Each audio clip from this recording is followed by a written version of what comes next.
Hello, everybody. It's been a while, sadly, unfortunately. Um, but that's the way it goes sometimes. Sometimes you have time to spend, sometimes you don't. So, yeah, I thought it's way above time again for us to do some work on the channel, to produce some content.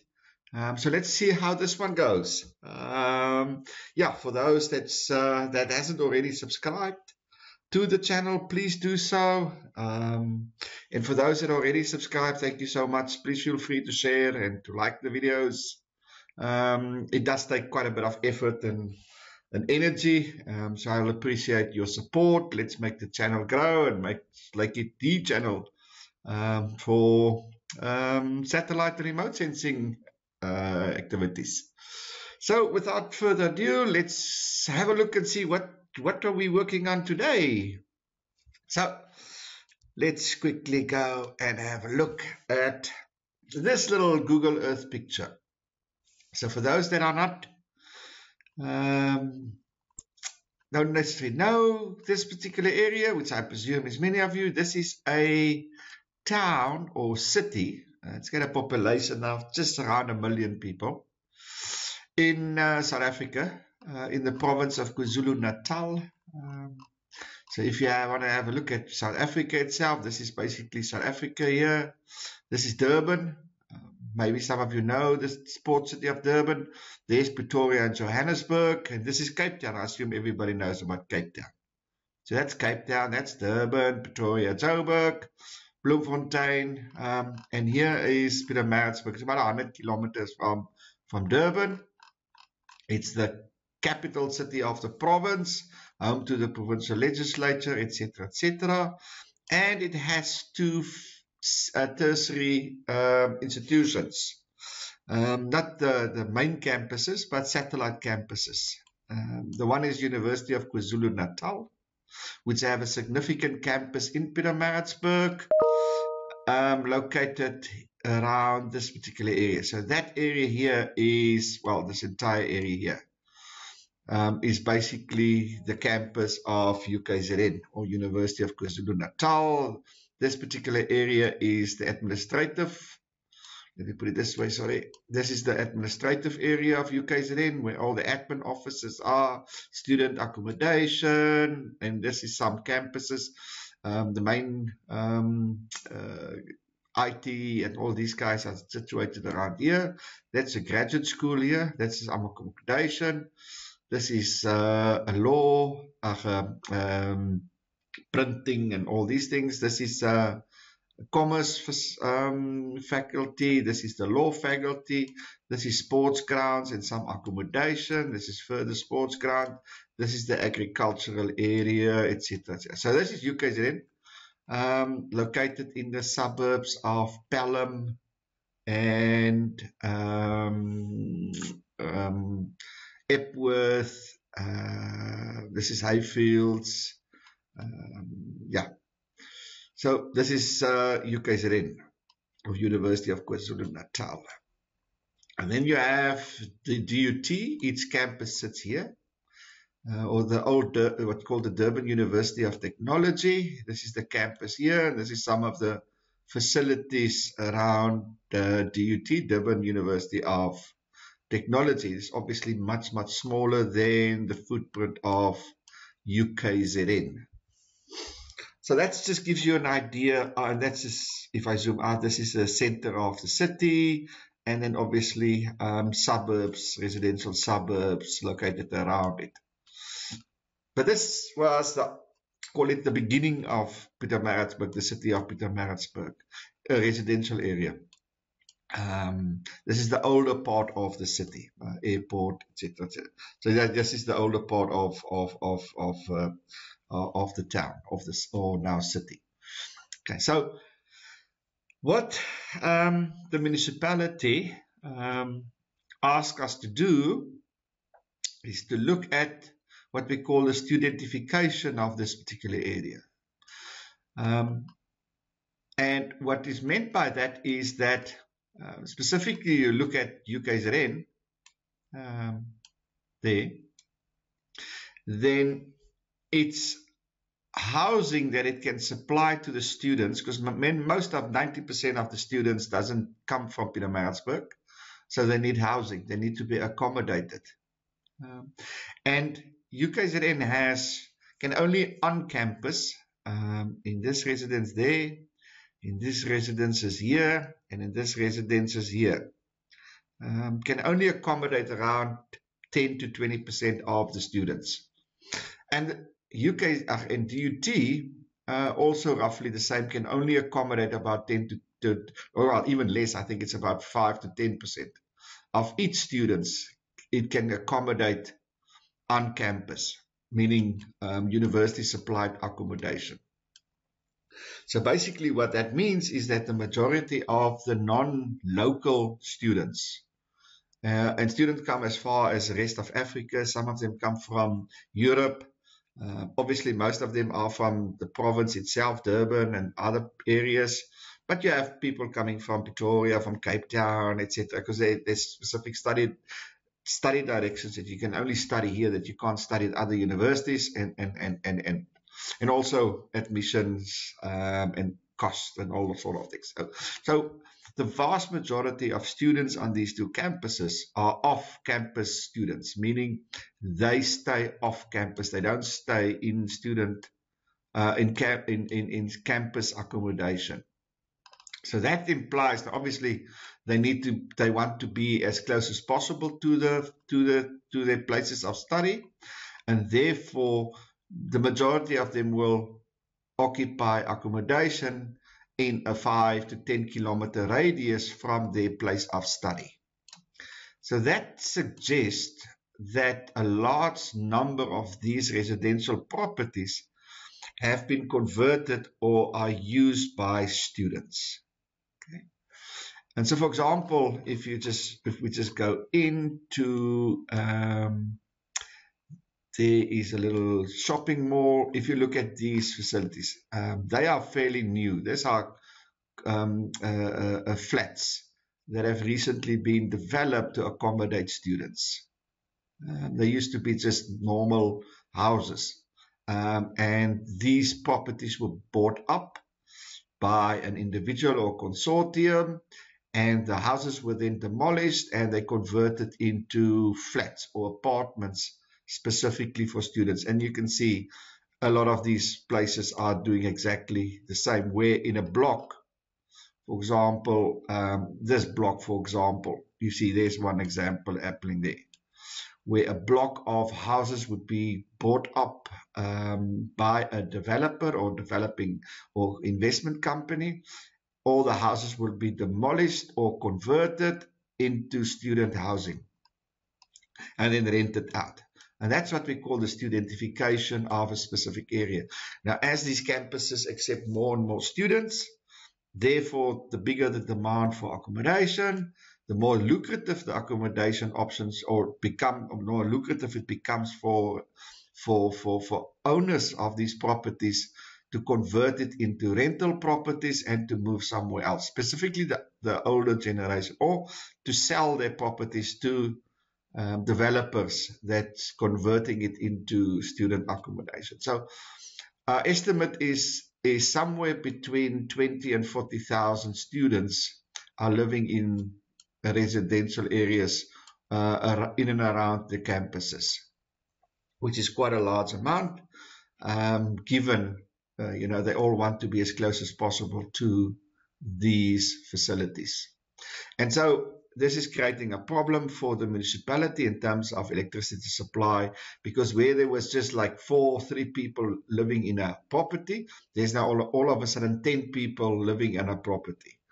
And that creates huge problems for the water supply, electricity supply, for sewage, it's crime issues. There's a whole lot of things that come with the studentification of these areas. I'm not going to go to all of those things, but anyway, I think you get the idea is that we wanted to get a grip on exactly what is the dynamics here, what is the characteristics here, what's happening here, what's the trends happening regarding the studentification of these areas, because as you can see, there's not a lot of scope for development So all what will have to happen is that densities will increase. So there's more and more people there.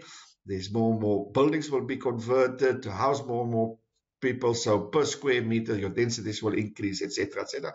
And that obviously puts huge pressures on existing resources because of, as I said, this is quite fairly an old part of the town, so the infrastructure is still relevant to the average household size of 4 people per property.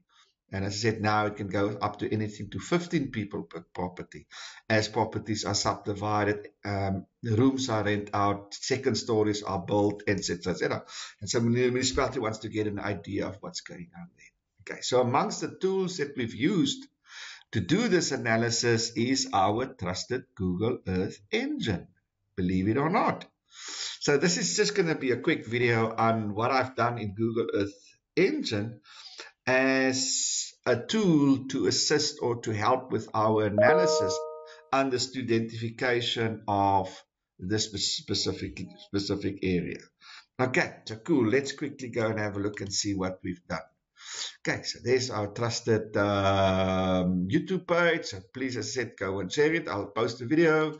There's my Facebook page. So please feel free to go and have a look there and see what's going on there and like and share and all those fancy things. Okay, so let me quickly go there. So there's my region of interest. So obviously, sorry, I didn't make the whole town my region of interest, since we know from experience from sources from the university and for both universities that the majority of students, off-campus, non-local students, stays within 5 to 10 kilometers of their study area. So my region of interest is basically just this part of the city, because that's also where the constraints, the dramas, and the issues are lying. So I excluded all these areas because, as I said, the chances that there's going to be students living there, non-local students living there, is very, very slim. There's obviously students living with their parents, but that's a minority, a minute minority.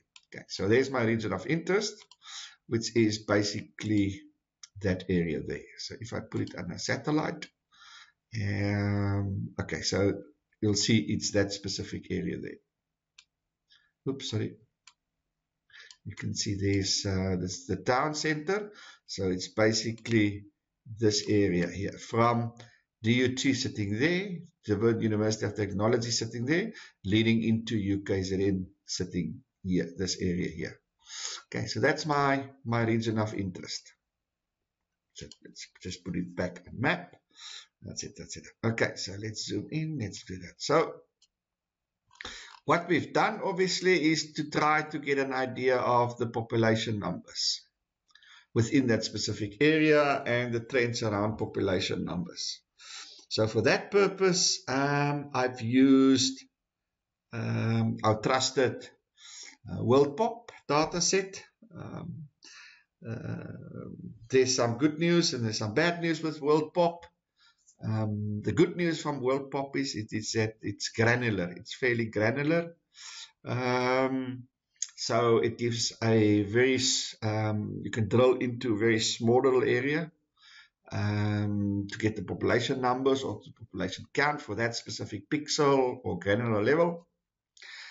Unfortunately, it's only up to 2020. So given that we're now in 2025, it's a little bit outdated, but obviously we can just take the trend as a continuation, so we can sort of extrapolate what it may be in 2025, which is not ideal, but that's something we can do given the trend. But you can see that the population have increased fairly significantly. Now, the problem with the population for the specific area is that they are temporary. So it all depends what your definition of population is. Is it people that's permanently there, or is it all people? And this is what my concern is with World Pop, is that this most probably are a significant undercount, and it only focuses on official, on permanent residents, because it follows from official data, which basically census data, and census basically means you have to stay there permanently. So that's a World Pop. Anyway, then we have CDEC. You can see CDEC is even lower.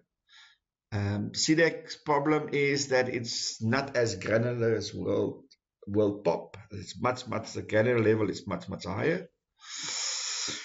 And it's the same issue. It counts, it uses official statistics, which again, I think excludes to a large degree student numbers, because if we get the numbers from the university, then this number seems a little bit low. Then we have Landscan. Now the Landscan numbers look to me more realistic in terms of the number itself. If you, for example, combine, and the other thing is it's up to 2020, 2023, so it's much more current. It's not as granular as World Pop, but it's still, I think, very usable. And I think it's much more accurate than CDEC. So, for example, in 2020, CDEC was 24 and World Pop was 26, if I can remember correct. 26, yeah. Now let's look at 2024.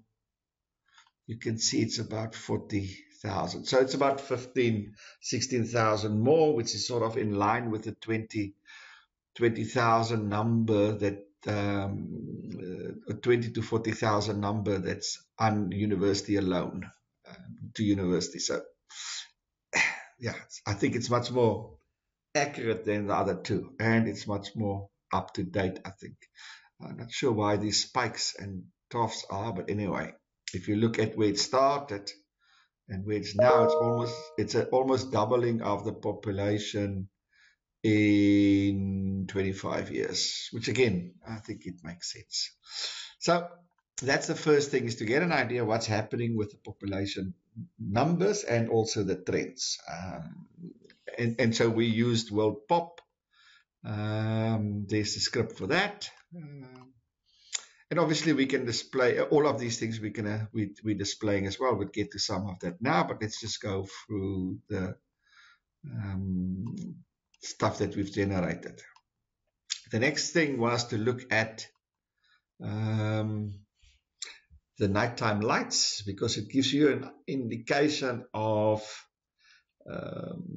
let's call it the saturation or the level of economic activity, or the trends in economic activity as it pertains to the specific area, given that the place is, let me put it this way, there's very little room for further expansion, so for new shops or manufacturing or whatever the case might be. So I wanted to get an idea of what the level of economic activity is and what's happening with that level, and I've used the VIIRS.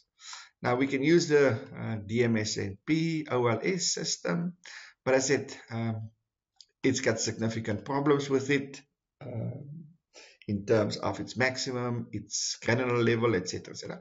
So I prefer the VIIRS. Unfortunately, the VIIRS are only available from 2012, with more accurate from 2013. 2012 was pretty much a testing period. It's actually from 2013 onwards. Then you can see there's the COVID 2019 to 2020, and it hasn't really recovered from the COVID, but because some of the stuff is still remote, some students still are remotely studying, so they haven't moved back to get back to that, because it's basically retail, to that shopping levels. But yeah, I think you can see it's flat for most of the time. If you take out that little dip here from COVID and you add it back, you can see it's basically flat, which means there's a saturation point or level of maturity, economic maturity, that's within that specific region of interest, and which most probably will continue. So there's no real room for significant expansion, etc., etc. So that gives us a rough idea. So we also further wanted to calculate a number of density calculations, because as I've pointed out, that it's basically a very developed area. It's a very saturated area. There's not a lot of room for increase in development, whether it is residential or commercial development. There's no industrial areas that's here, etc., etc. So I wanted to just have a look and see what's happening with the densities. Now, if the area stays the same, population increase, now obviously the densities will increase. But anyway, let's have a look. The area is about 14 square meters, 14 square kilometers. Now, all these graphs and numbers and charts are obviously all generated within Earth Engine. So this script is basically the script that I've generated all these numbers and charts, etc., etc. So I will go through the script a bit later. So that's 14 square kilometers.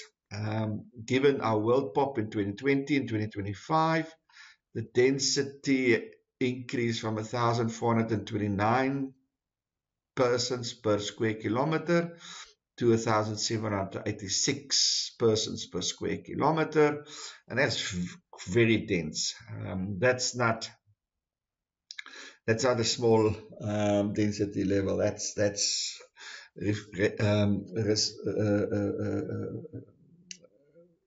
talks to highly dense urban areas. If we look at CDEC, 1,300, 1,600, but the land scan is most probably the better option. And there it is, 2,084 in 2020, 2023, 330. So you're looking at current levels, 2025, most probably about 3,500 persons per square kilometer. And as I said, that's quite a lot. That's not Mickey Mouse. This is quite a serious density number, as I said, and I think it's in line with what we would expect. I don't think there's anything unexpected around that. So that is the density per person. What we can also do is to look at the number of buildings. Unfortunately, we can't go back in time because the data set doesn't give dates. If you downloaded the data set in 2000 and you download it now, then obviously, but I didn't do this stuff in 2000. So we used the Open Buildings data source, and we calculated the number of building structures. Now, if you know the Open Buildings stores, you'll know what I'm talking about. If you don't know, then go and have a look at one of my videos where I specifically talk about the open buildings. I found it to be a very, very, very useful data set.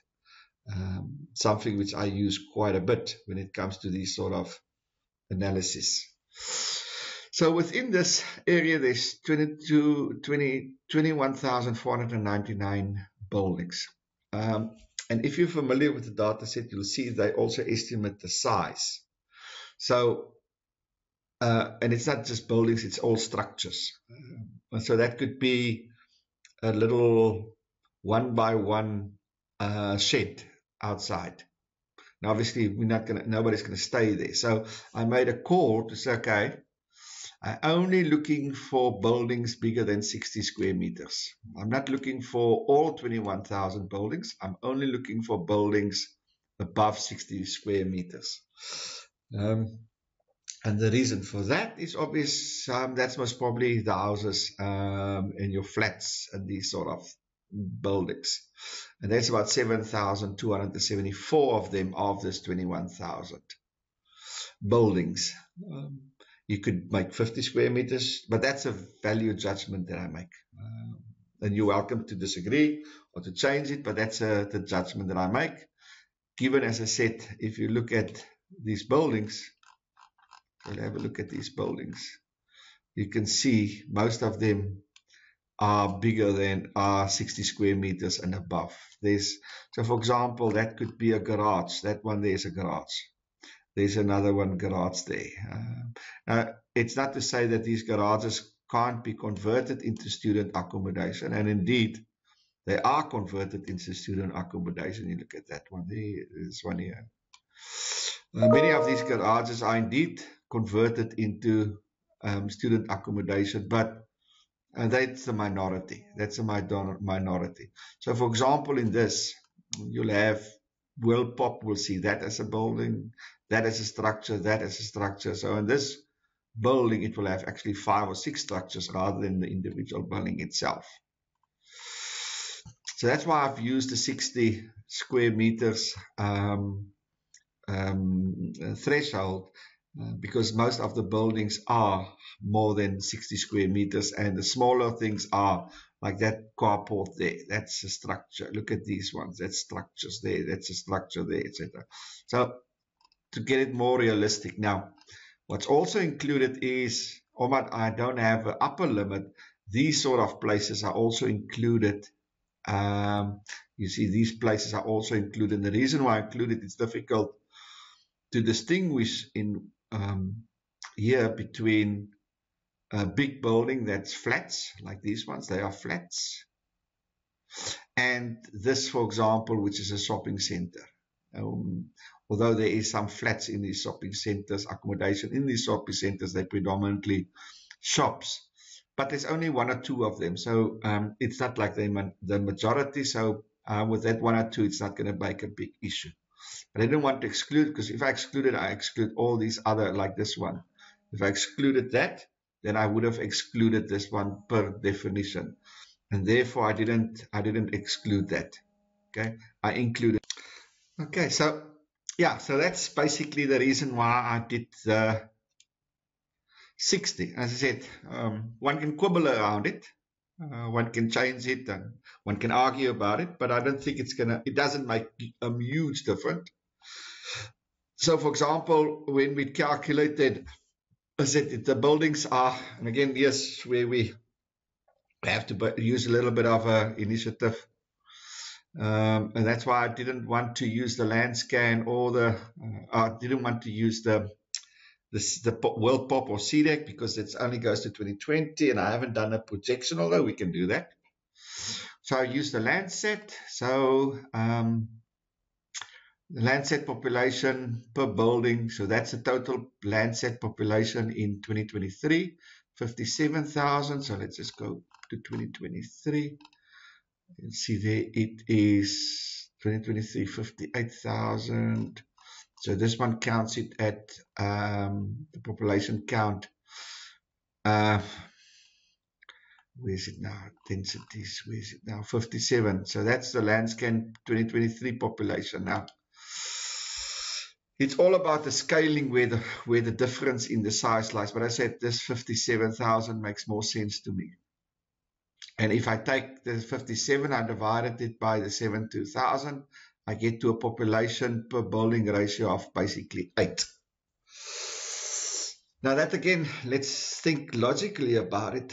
Does 8 make sense? Remember, we assume that that's typical residential areas, mother, father, 2 parents, 2 kids, 4, maybe 3, maybe 5. But on average, we know that the population size is about 4 persons per household. So that means, in general, each room has 4, or each house has 4 rooms. Garage, etc., etc. So those are fairly large houses. So what they typically do, convert the living room and things like this in rooms, expand 1 or 2 things. So 8 persons per, on average, 8 persons per property is not far-fetched. Obviously, the number would be more because there's flats that can take much more, etc., etc. So, but it seemed reasonable to me. If it was like 20, that would be problematic, or 15 or 18, that would be a little problematic. If it was 3 and 2, that would also be a bit of problematic. So I think 8 seems fairly reasonable that it is. And again, that's so most probably we're looking at about 9 to 10 in 2025, which is suggests that a large number of buildings there is actually purpose for students. So what you find is, as I said previously, a lot of people sell their properties to developers. These guys come in and they pull these properties and they convert it into student residences, or in people will add additional rooms at the back, rent it out. There's different ways people do it, but obviously it's a steady stream of income, rental that they receive, which in many cases, given supply and demand, is higher than what it otherwise would have been. So it's fairly lucrative. But as I said, the municipality struggles to keep abreast with the supply of water, electricity, because they, to a large degree, this is unregulated. And that's where the issue lies. I'm a big fan of things being unregulated, but obviously the municipality doesn't feel the same as what I feel. Okay, so and what we've done is we've converted all these things. As I said, this is the script that generates all this information and also generates all the maps and stuff. So just to quickly show you, here's the buildings. I'm just going to take this away for now. Let's take this away for now. These are buildings. So let's open it there. Let's see if I do, okay, no, it's not in, okay, leave it like that. So there's our buildings, you can see, and we can count these buildings. So the green is, this is confidence there. So all these buildings are 65% and above confidence level that it is in fact a building. So we can go into and go and have a look at these buildings to see how they mirror. So let's put satellite on. Okay, there we go, satellite. So just to show you, you see these are small little things. Okay, so it will take a while for these things, you see. So that's classified as a building, which represented. Now these things, a lot of them are obviously smaller than 60 square meters. You see, that's one there. It's a building, that's a building, that's a building. So that's the ones that we've excluded with the 60 square meters. We've excluded a lot of these small ones. Now in this case, yellow and green and stuff is not the size, it's confidence levels, but you can see clearly that red is less than 60 square meters. So I've excluded those things. And you can see it's fairly accurate in that it captures most of the structures here. You can see it here as well. So, but as I said, unfortunately, it cannot go back into time to give us, but we know that 90% of these buildings are they've been for a long, long time. If you just look at, for example, at, so let's go back. If we just, for example, look at Landsat 5. Again, let's go out a little bit. Doesn't like Landsat because it's not as it's not as Sentinel granular as Sentinel. We have to look at it from a wider angle. So that's Landsat 5, and that's 7, 8, and 9. So let's go back there. So that's 9, 8, 7, and 5. So if you look at 5, you can see it's still pretty much built up. You can see that area there. There's the race course. There's a little bit more open space at the outer edges, but you can see the inner side. It's still pretty much as it was, as it is today. Unfortunately, you can't look at it. You can't. You can see there's definitely a little bit of expansion there on the outer edges. Look at that side there. But in the main, the Landscan images suggest that it looks very similar than today. Now, the Landscan 2020. Sorry, where's the Landscan? So let's quickly go there.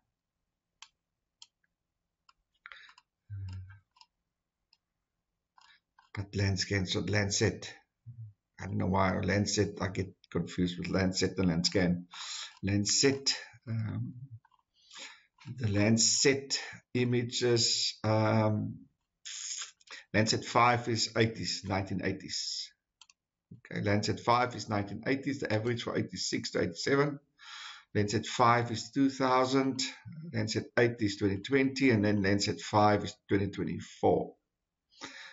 So these images suggest that from 1986 to now, there hasn't been significant change. So that's why I'm saying this area has already been associated with the old part of the town, which are supported with this. So there's very little additions to residential areas, etc. Some, but not. So what's happening is subdividing rather than expansion, is subdividing, building up. Typical what's happening in any urban area. But this is driven by studentification, nothing else than studentification, etc., etc. So that's basically the buildings and the Landsat. I'm not going to go to all these other images and these things. There's built-up surfaces. This is also quite interesting. You can see there's built-up surfaces in 1975, and you can see in 2025. You see in 1975, similar to 86, it's basically already built up. And there's little areas. So if you look at 2025, you can see it's really the densification of the area rather than the significant expansion of these areas and stuff. So, and I said this densification is driven by the studentification rather than anything else. And one would assume that because if you look at it, it's not, they can move into here, but I said, these areas are going for a premium because of the transport cost and, So you can see they can't really move into these areas, into this area. It will rather have to go into here. We haven't seen that happening as yet, but one would assume that the premium locations are within this region of interest, and therefore we can expect further densification, moving the number of students per structure or per residential area will keep on increasing, therefore putting additional pressure on the water and electricity supply within this particular region of interest. Okay, so that's just something that we're currently working on. There's the script. Script is available. We're happy to share the script. If you want to replicate it for your specific area, as I said, the purpose of the script is to try to get an understanding and the trends, characters of the densification, of the studentification of the specific area. So there's the script, there's the population density calculations, ratio for buildings, etc., etc. So, and obviously all these images are exportable, so you can go to task. You see they can all be exported, and then they can be included in, let's say, QGIS or wherever the case might be. And these are open buildings and buildings spreadsheets with the individual buildings with all their codes, etc., etc. So, there we go. So, a fairly practical way or practical application of Google Earth Engine using the existing data sets within the catalog. And all what's needed is the script. and then we can generate all the information. Obviously, I've used that information to a large degree within my report. It basically demonstrates the trends, characteristics of studentification in this area, and then the powers to be can decide what they want to do. But yeah, okay, let me end there for now. Let's park it. And then, yeah, thanks for joining, and please support the channel. It really means a lot to me. So please support the channel, and then I'll see you on the other side.